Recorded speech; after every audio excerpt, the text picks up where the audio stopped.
In this demonstration, you'll see how to use what-if analysis to proactively troubleshoot Azure conditional access policies.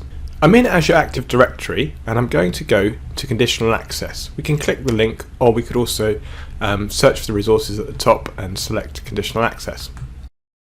We already have policies in place, and I'm going to use a what-if analysis for a particular user. So we can put in any number of conditions in here, and we have a user who's going to travel on holiday to Australia, but she's taking her work laptop with her and wants to be able to access work resources. So I'll select this user, choose which user it is, and it's Adele Advance, and select, and then we can go through and put any other list of conditions.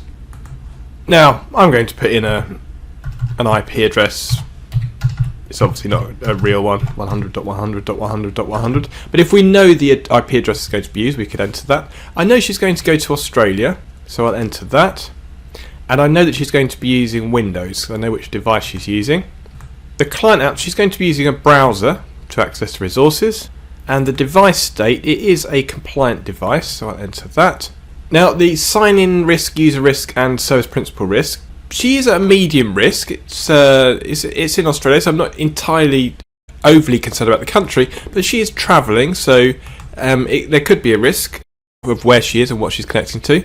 The user risk as well, she does have access to some sensitive resources, so I'm going to put her as a medium risk user. These are detected using AI, so the risk of the user and sign-in risk is not something that's actually set for that user. It's detected using AI. And we have a preview of service principal risks similar to user risk.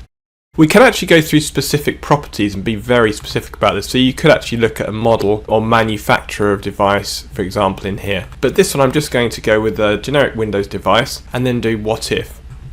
We can then scroll down and I'll see that actually she would be blocked by the Contoso team policy. So we can have a look and we can see where you'd be blocked. Now I'm doing this proactively, so she hasn't yet gone to Australia, and we could then have a look and return to conditional access and have a look at that policy and see why she's blocked in there.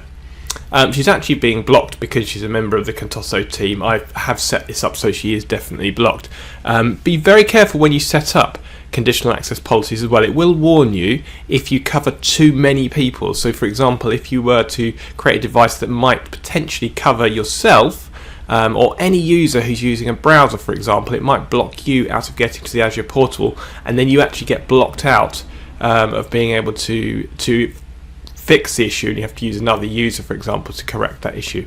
But this is an example of how we could use what-if analysis to proactively troubleshoot before there's a problem, detect a problem that might occur, rather than allowing this person to go to Australia, find that she can't access the resources, and there's nothing we can do in that situation.